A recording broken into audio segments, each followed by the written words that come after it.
Donc le podcast, c'est un format qui est vraiment dédié au web, qui permet un format en épisode et en saison. Et le podcast, pour moi, est vraiment entre la littérature où on laisse la responsabilité de son imaginaire au lecteur et en même temps la proximité, l'immersion aussi dans l'interprétation par un comédien comme on peut avoir dans les séries. En écoutant un podcast, on peut faire tout autre chose et l'esprit est vraiment concentré sur le son et donc l'imagination s'envole.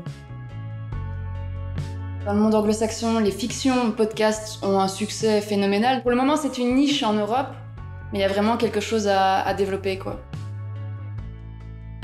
Beaucoup des podcasts de fiction ont souvent un narrateur et ça fait penser plutôt au roman audio. On avait la volonté, nous, de réfléchir à un podcast, c'est quoi? C'est de la voix. Et comment est-ce qu'on raconte une histoire avec la voix? Et donc, qui sont ces gens qui ont besoin de s'enregistrer dans leur vie quotidienne? Le premier en tête de liste, c'est le journaliste. Et donc, c'était, notre personnage principal, ça va être un journaliste. Et ça nous a demandé beaucoup de brainstorming, de recherche, pouvoir raconter plusieurs niveaux de narration. Comment faire passer les émotions, comment justifier que notre personnage enregistre à tel ou tel moment. C'est aussi de la réalisation qui voulait quelque chose d'hyper réaliste, que ce soit déjà présent rien que dans les dispositifs dont notre personnage dispose pour s'enregistrer. C'était hyper important pour nous de ne pas être positionnés. On a rencontré plein d'experts de tout le spectre, des Antilles aux pros, aux profs du NIF, aux personnes qui ont fait leur carrière dans une centrale nucléaire, pour d'abord ne pas raconter de bêtises. On avait besoin de toutes ces informations pour être au plus proche de la reine et aussi pour avoir des idées, parce qu'il y a des experts qui nous ont donné des idées qu'on a utilisées dans le scénario, pour crédibiliser justement cette arène-là. Mais ça reste une arène de fiction. Ça nous a guidés pendant toute la réflexion. C'est stressant. C'est un thriller pour nous aussi.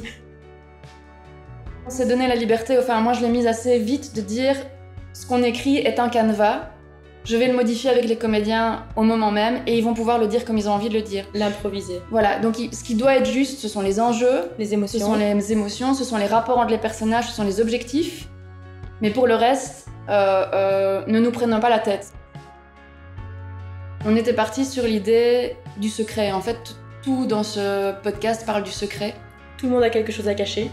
Tout le monde ment, pour une raison ou pour une autre, sauf un personnage. Sauf un personnage. Et c'est le poids du mensonge jusqu'où on est prêt à aller pour se protéger et protéger son identité finalement, et protéger les gens qu'on aime. Et que le mensonge finalement, et ça marchait très bien avec le nucléaire, c'est un peu radioactif. Bienvenue à Doulanges. Purée, ça m'avait pas manqué.